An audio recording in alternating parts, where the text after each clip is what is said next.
প্রধান নির্বাচন commissioner AMM Nasir Uddin বলেছেন, ঐকমত্য কমিশনের সংস্কারের দিকে তাকিয়ে থাকবে না ইসি। ৫৩ বছরের শাসন কাঠামোয় গণতন্ত্রের ঘাটতির কারণে স্বৈরতন্ত্র ও ফ্যাসিবাদী শাসন প্রতিষ্ঠিত হয়েছে, মন্তব্য অধ্যাপক আলী রিয়াজের। মুনাফার স্বার্থে নয়, সামাজিক ব্যবসার মধ্য দিয়ে নতুন বিশ্ব গড়া সম্ভব, মন্তব্য প্রধান উপদেষ্টা ডক্টর মোহাম্মদ ইউনূসের। বিএনপির ভারপ্রাপ্ত চেয়ারম্যান তারেক রহমান বলেছেন, যে কোনো মূল্যে দেশে গণতন্ত্র ও ভোটাধিকার প্রতিষ্ঠা করতে হবে। বিএনপি মহাসচিব মির্জা ফখরুল ইসলাম আলমগীর বলেছেন, ৩১ দফা মুক্তির সনদ, এর মাধ্যমে জাতিকে এগিয়ে নেওয়া সম্ভব। অন্তর্বর্তী সরকারের কাজে গণতান্ত্রিক শক্তির প্রত্যাশার প্রতিফলন খুব একটা নেই, মন্তব্য রুহুল কবির রিজভীর।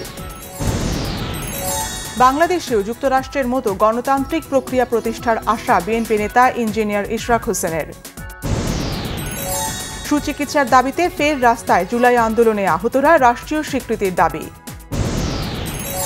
ভারতের ট্রান্সশিপমেন্ট সুবিধা বাতিলে ব্যবসা বাণিজ্যে নেতিবাচক প্রভাব পড়বে না, আবারও আশ্বাস বাণিজ্য উপদেষ্টা শেখ বশির উদ্দিনের।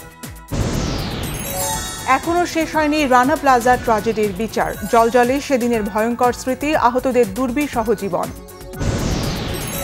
৪৬তম বিসিএসএ প্রশ্ন ফাঁসের বিষয়ে এখনও তদন্ত চলছে, পরীক্ষা বাতিল করার মতো পর্যাপ্ত কারণ পায়নি কমিশন, জানিয়েছেন পিএসসি চেয়ারম্যান মোবাশ্বের মোনেম। কক্সবাজারকে বাঁচাতে সকল অবৈধ স্থাপনা উচ্ছেদ ও দখলমুক্ত করায় জোর, পরিবেশ উপদেষ্টা সৈয়দা রেজওয়ানা হাসানের। প্রথমবারের মতো রাষ্ট্রীয়ভাবে পালিত হল রানা প্লাজা দিবস, রাজধানীর জুরাইনে নিহতদের কবরে শ্রদ্ধা জানান শ্রম ও কর্মসংস্থান সচিব। ভিসি প্রভিসিকে অপসারণের পর পরিস্থিতি শান্ত কুয়েটে, ক্যাম্পাসে শিক্ষার্থীদের আনন্দ মিছিল, শিক্ষক সমিতির উদ্বেগ।